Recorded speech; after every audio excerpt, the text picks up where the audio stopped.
and welcome to Functional Skills English Level 2. This video is focusing on textual features, which is part of Subject Content 14, understanding the relationship between textual features and devices and how they can be used to shape meaning for different audiences and purposes. So it's just focusing on the textual features element of that content. So to begin with, we need to know what textual features actually are. So textual features are the techniques that a writer uses to help a reader make sense of what they are reading. Of course, different types of text are going to use different textual features, and they can help to make a text easier to understand. Textual features impact the way you might read and interpret the text.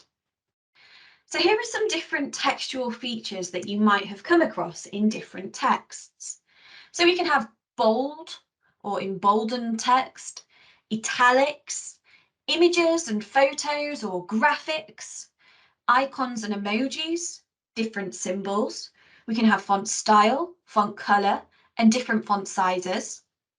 The use of highlighting or the capitalization of whole words or phrases. The direction of the text, so whether or not it goes normally across the page, or maybe it goes on a diagonal, or maybe it goes down the side of a page, and also underlining. All of the textual features are used for different reasons and have different effects on the reader and on the text. In the exam, you might be asked to identify textual features, and you also might be asked to explain how this reinforces meaning. So what that means is, how does it help the reader to actually make sense of the text? An example question here is name a textual feature found in text C and state how this reinforces meaning. It'd be a 2-mark question. What you'd have to do to answer this question is, first of all, identify one textual feature, and then you say why that textual feature has been used. So how do textual features reinforce meaning? Let's have a look at some examples. For bold text, underlining, highlighting, and capitalization, all of these textual features can be used to catch the reader's eye, and they also draw the reader's attention to the text. So they can grab the reader's attention, they highlight important or key information, or sometimes interesting information.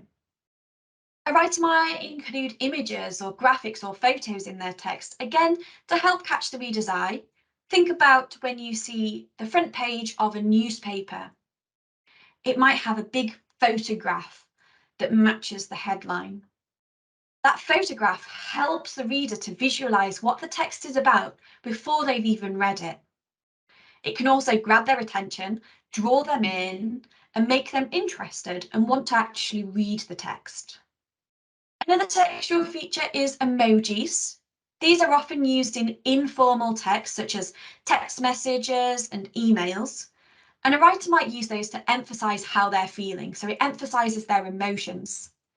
It can also emphasize the point that they're trying to make.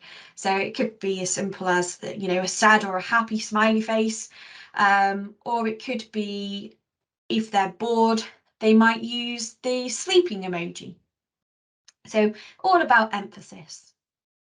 This is just a few of the textual features. There are others, such as font size and font color.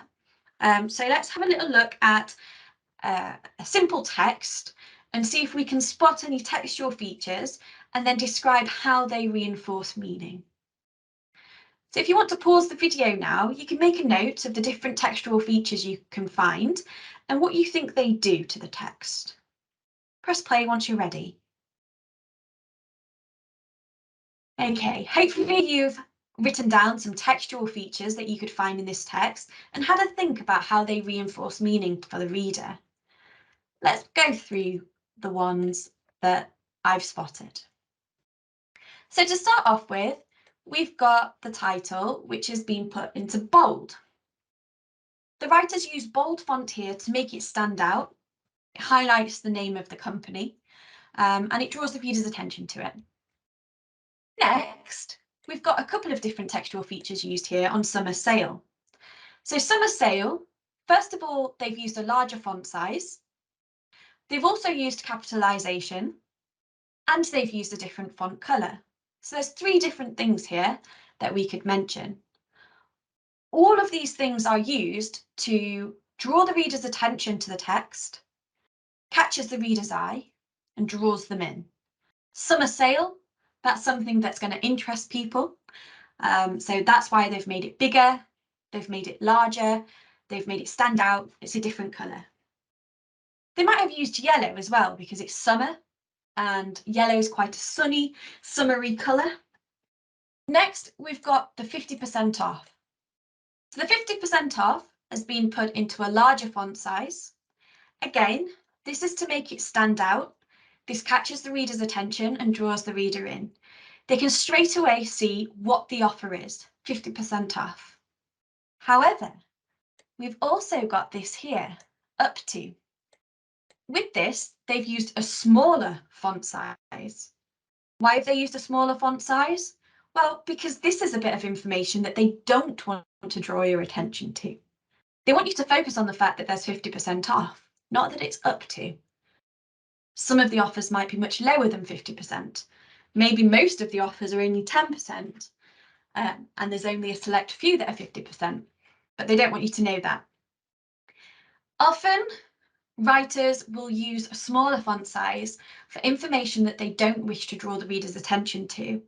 This can be things like in this case where it's up to, but also things like terms and conditions where they're not necessarily trying to draw your attention to it, but it's information that they do have to include. Finally, we've got some italics here. This weekend might have been put into italics to emphasise the fact that the summer sale is only happening this weekend. So it just adds a little bit of emphasis and maybe draws the reader's attention to the fact that it is only this weekend.